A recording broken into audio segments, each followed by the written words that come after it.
성가대가 정말 귀한 찬양을 드렸는데 오늘 이렇게 성가대가 자라나 봤더니 명언이가 오늘 와서 하니까 성가대가 사는 것 같아요. 우리 명언이가 간호학과 이제 이번에 졸업하는데 또 이미 취직을 해가지고 수원에 있는 빈센트 병원이라고 있습니다. 거기에 또 취직이 됐다고 그래요. 하여튼 우리 하집사님 좋으시겠습니다. 하나님께서 이 시간에도 우리에게 주신 은혜가 풍성하길 원합니다. 우리 옆에 있는 분하고 인사 좀 나눌까요? 반갑습니다. 은혜 받으십시오.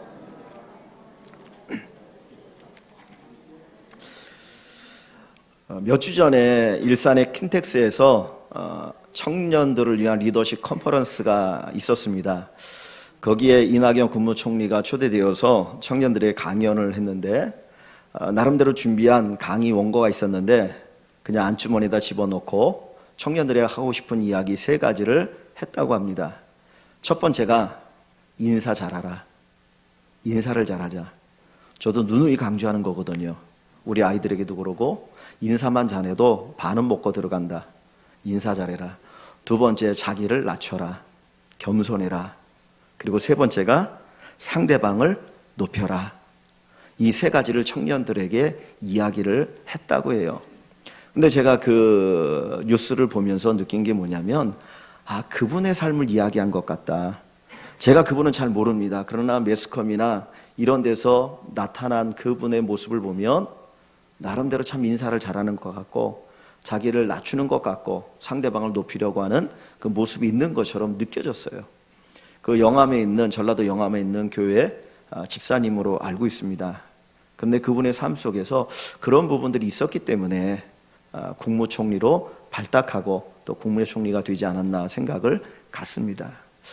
뭔가를 강조할 때는 그냥 강조하는 것이 아니라 내 삶 속에서 그것이 중요하다고 생각하기 때문에 강조하는 거죠.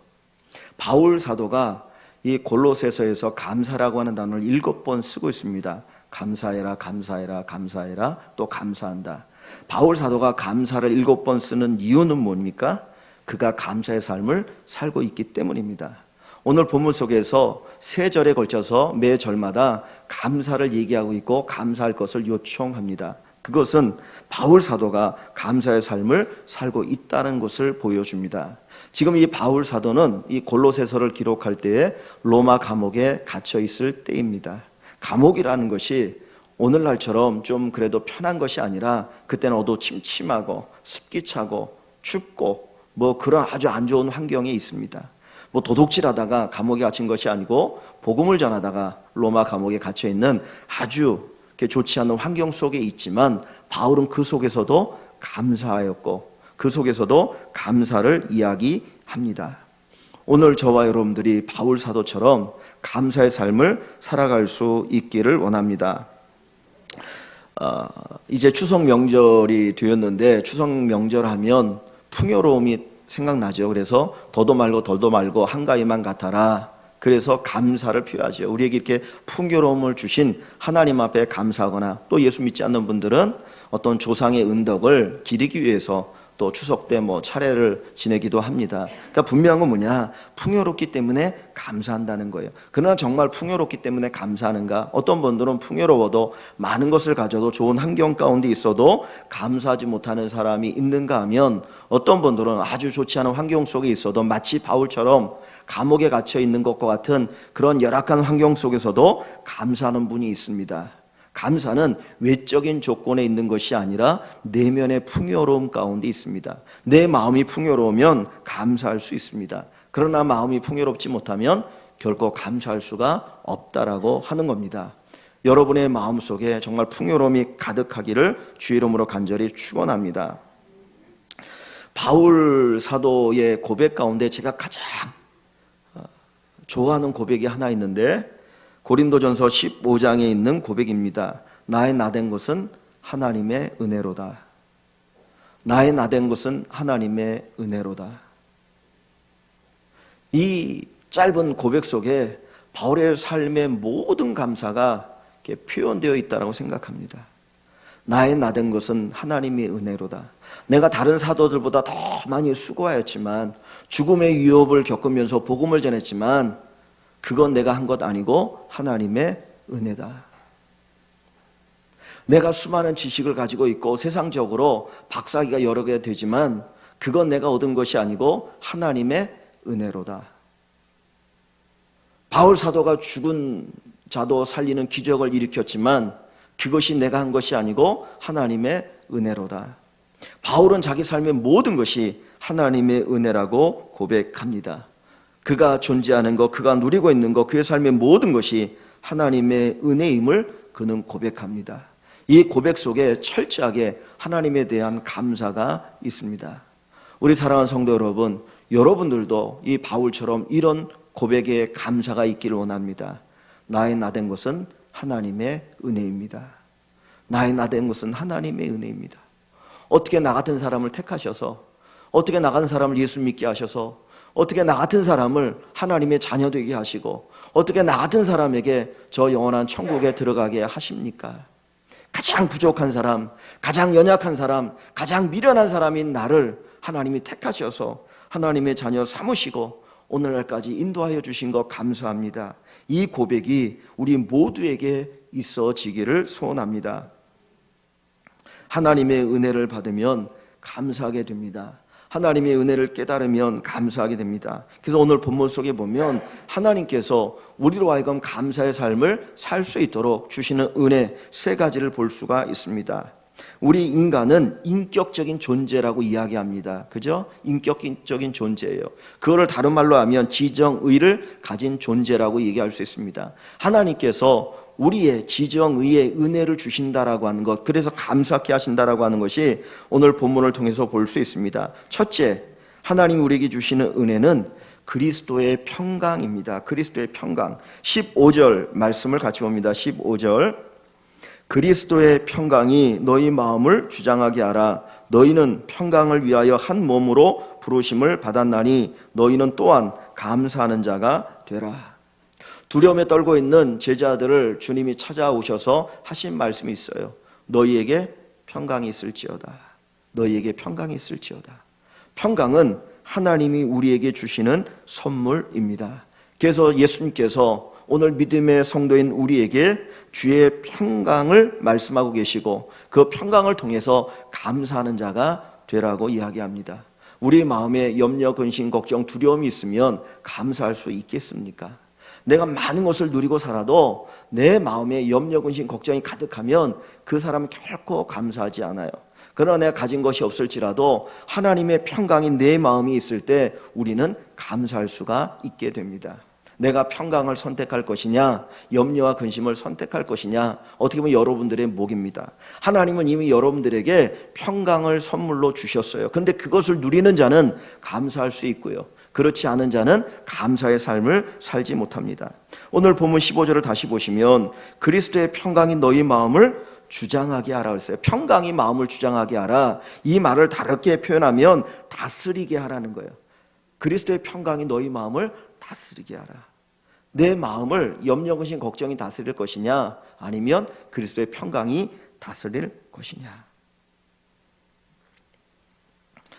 지난 주간에 주연호 성사님이 한 열흘 한국에 있다가 들어갔는데 나온 목적이 비자 때문이에요. 비자를 이제 하려고 나왔는데 전에는 그냥 뭐 서류 이렇게 몇 가지 넣으면 비자가 났는데 이번부터는 졸업증명서를 공증받아서 내라 그런대요. 그래서 졸업증명서를 띠로 이제 한국에 왔는데 뭐 저나 주연호 성사님이나 총신대학교 신학과를 졸업했잖아요. 그래서 이제 졸업증명서를 떼가지고 내려고 했더니 그 대사관에서 공증하는 분이 이거 해갖고는 안 됩니다.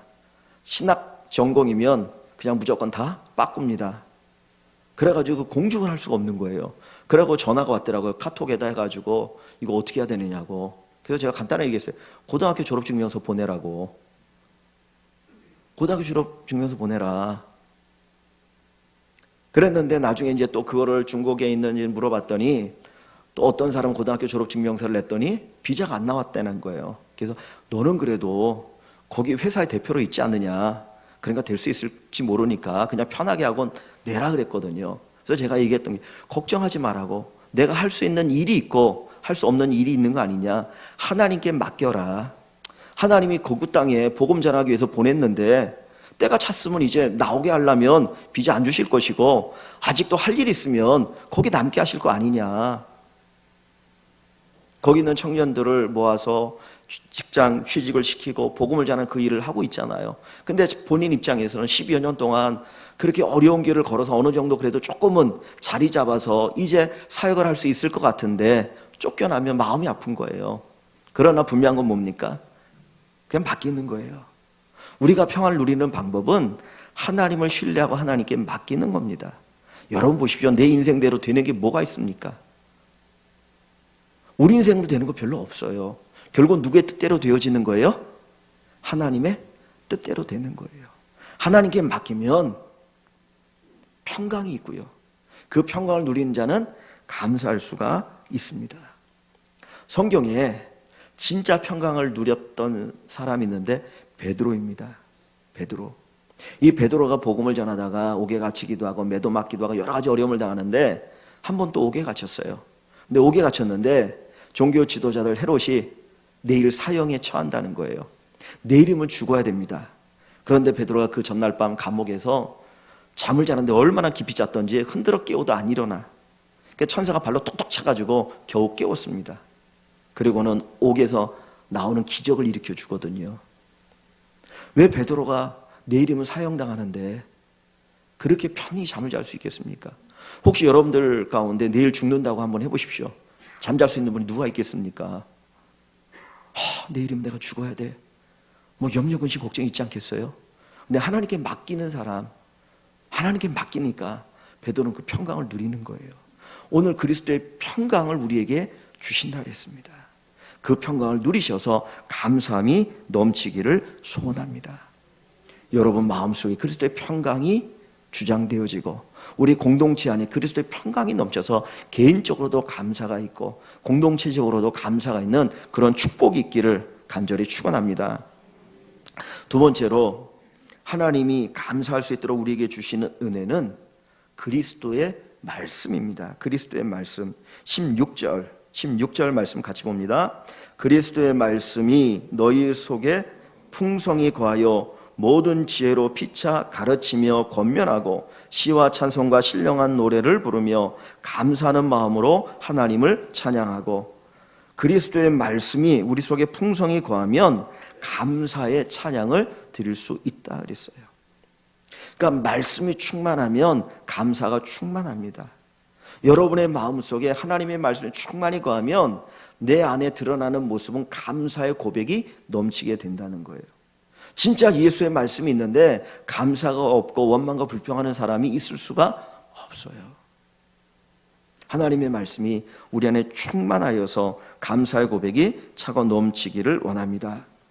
너희 속에 풍성히 거한다라고 하는 이 말의 뜻은 말씀이 우리 안에 거하여서 흘러 넘치는 걸 이야기하는 거예요. 물을 그릇에다 부으면 꽉 차고 나면 흘러 넘치잖아요. 그것처럼 하나님의 말씀이 우리 안에 충만해서 이제는 흘러 넘쳐 나가는 것을 이야기합니다. 그러면 감사의 찬송이 넘치게 된다는 거예요. 왜 하나님의 말씀이 우리 안에 있으면 감사하게 됩니까? 그 하나님의 말씀을 통해서 우리는 하나님의 은혜, 하나님의 사랑을 알게 되기 때문이에요. 저와 여러분들이 어떻게 하나님의 은혜, 하나님의 사랑을 알았습니까? 어떻게 구속의 은혜를 알았습니까? 누가 가르쳐 줍니까? 이거 인간의 머리에 나온 게 아니에요. 이 오직 하나님의 말씀을 통해서 하나님 우리를 얼마나 사랑하시는지, 하나님이 우리를 어떻게 구원하셨는지를 우리가 깨닫게 되어지니까 우리의 고백 속에서 감사의 찬양을 드리게 됩니다. 여러분들이 성경을 통해서 하나님의 사랑을 알아가시기를 바랍니다. 하나님의 은혜를 알아가시길 바랍니다. 성경에는 구원에 이르는 지혜가 있다 그랬어요. 이 말씀을 통해서 우리가 주님의 은혜, 주님의 사랑을 알게 되어지고 감격하게 되어지고 감사하게 되어집니다. 이 하나님의 말씀이 우리의 삶의 모든 것의 판단의 근거가 되면 좋겠어요.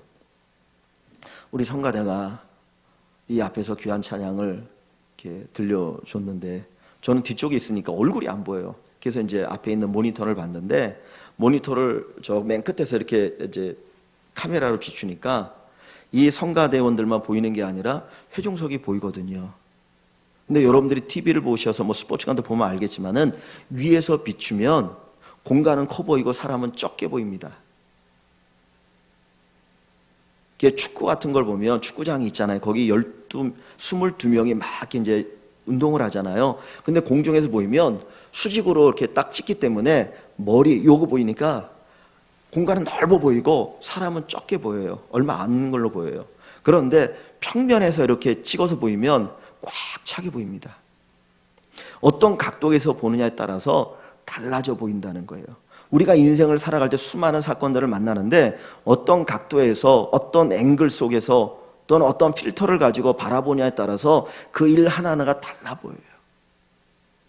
세상 사람들은 세상의 가치관을 가지고 모든 것들을 바라보니까 원망과 불평과 그리고 막 짜증이 나기도 합니다. 그런데 우리는 성경의 안목으로 바라보면 모든 것이 새로워 보이고 모든 것이 하나님의 은혜이고 하나님의 축복이 되어집니다.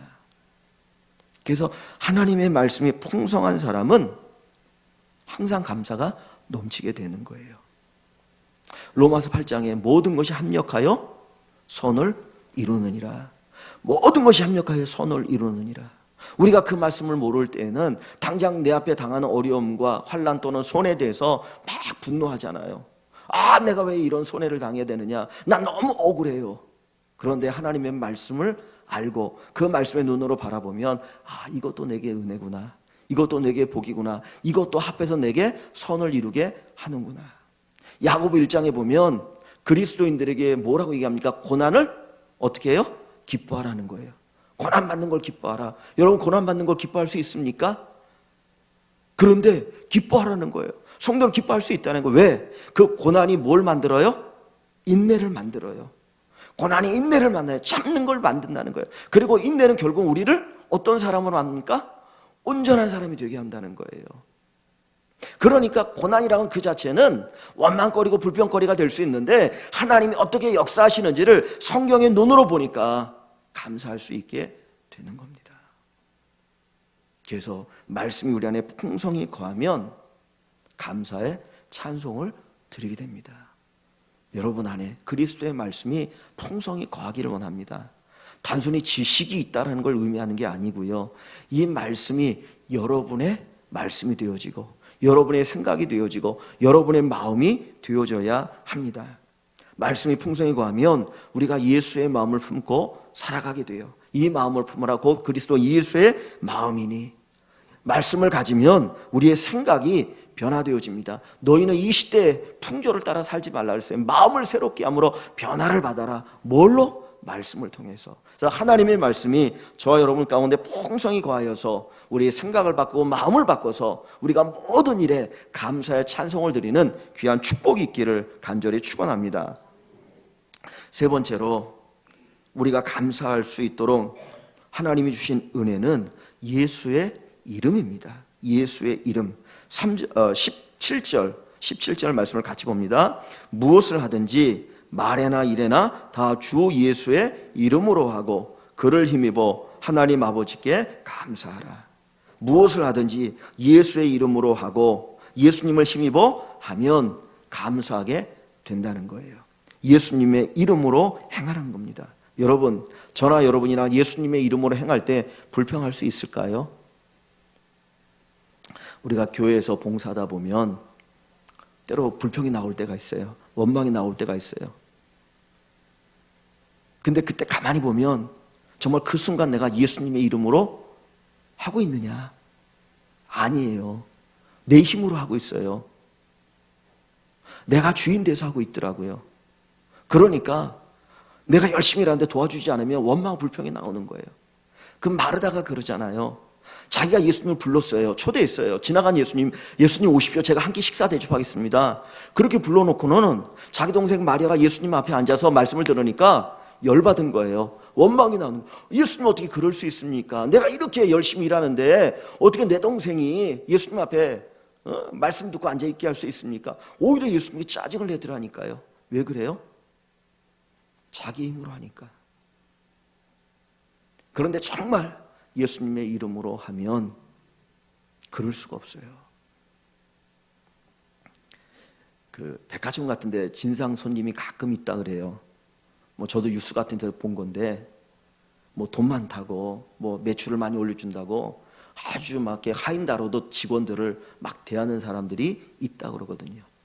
그런데도 그 직원들이 얼굴에 미소를 안 잃잖아요. 왜 그래요? 그 백화점 간판이 있으니까. 내가 거기에 직원이니까. 그래서 그렇게 사는 거거든요. 우리 그리스도인들은 예수의 간판을 가지고 사는 사람들입니다. 예수님의 이름으로 사는 사람들이기에 우리는 감사해야 되고 예수를 힘입으면 감사하게 돼요.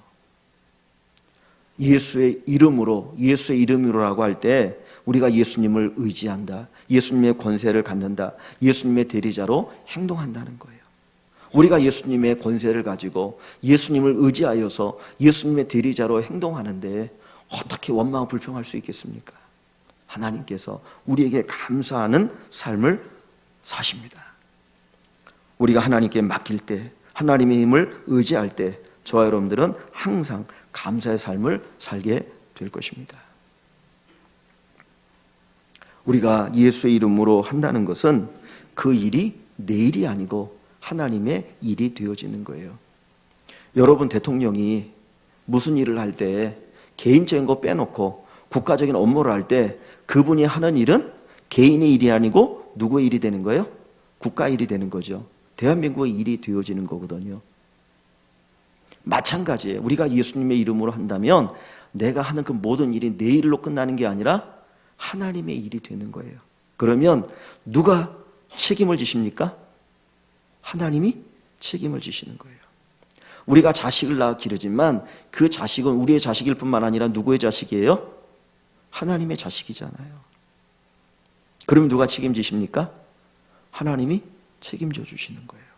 우리가 예수의 이름으로 해라, 그를 힘입으라고 하는 거는 야 내가 책임질게. 그 일은 네 일이 아니야, 내 일이야. 내가 책임지고 내가 할 테니까 걱정하지 마. 너 나 믿고 따라와. 그 의미가 여기에 담겨 있는 것입니다. 우리에게는 성공이 있고 실패가 있지만은 하나님에게 성공 실패가 없어요. 그냥 하나님의 뜻만이 이루어져 나가는 것입니다. 어떻게 보면 실패 같아 보이지만 실패가 아니고 성공이 되어지는 거잖아요. 제주도에 가면 도깨비 도로가 있잖아요. 그죠? 분명히 딱 그 캔을 거기다 놓고 굴리면은 이렇게 쭈르르 내려가거든요. 우리가 볼 때는 분명히 내려가는 것 같아요. 근데 사실은 아니에요. 거기가 더 높아요. 우리 인간의 눈으로 보면 실패 같은데 하나님의 눈에 성공이고 성공으로 우리를 이끌어 가신단 말이에요. 그래서 예수의 이름으로 사는 것, 예수님을 힘입는 것이 우리가 감사할 수 있는 놀라운 은혜가 되어집니다. 감사는 우리 가슴으로부터 되어집니다. 그래서 하나님께서 우리가 감사할 수 있도록 우리 지정의에 은혜를 주신다 그랬어요. 우리의 감정에 하나님께서 은혜를 주시는 것이 뭘로 나타납니까? 뭐 같아요? 평강. 평강. 그 다음 우리의 지적인 부분에 하나님 주시는 은혜가 뭐예요? 뭐겠어요? 말씀이겠죠. 그리고 우리 의지적인 면에 하나님 은혜를 주시는 게 뭐겠어요? 예수 그리스도의 이름, 능력. 그래서 지정의 속에 하나님이 다 은혜를 주셔서 그 은혜로 살아가게 하시고 우리로 하여금 감사하게 하십니다. 이 은혜를 우리 모든 성도들이 마음껏 받아 누리면 좋겠습니다. 오늘 우리가 읽은 이 본문 뒷부분에 보면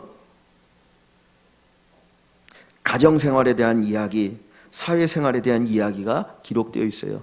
아내는 남편에게, 남편은 아내에게, 또는 부모와 자식 간에 어떻게 행할 것이냐 얘기하고 있고요. 또 4장에 보면 상전들이 어떻게 행하고 하인들이 어떻게 행해야 되느냐, 가정생활과 사회생활 모든 전반에 관해서 이야기를 하고 있습니다.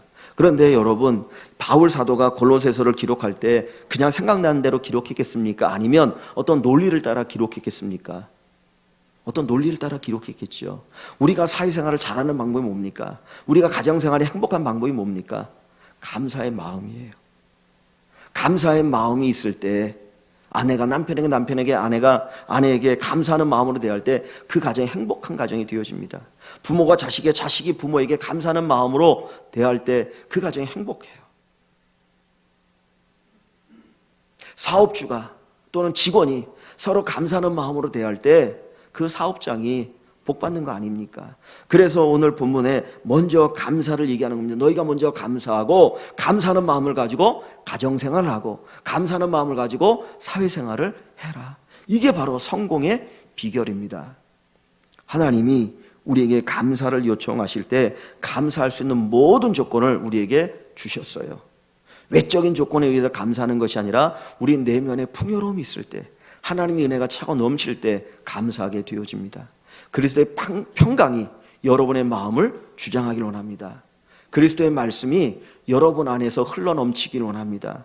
예수의 이름을 힘입어서 살아간 여러분들이 되어서 감사가 충만한 귀한 성도들 되시기를 주님의 이름으로 간절히 축원합니다.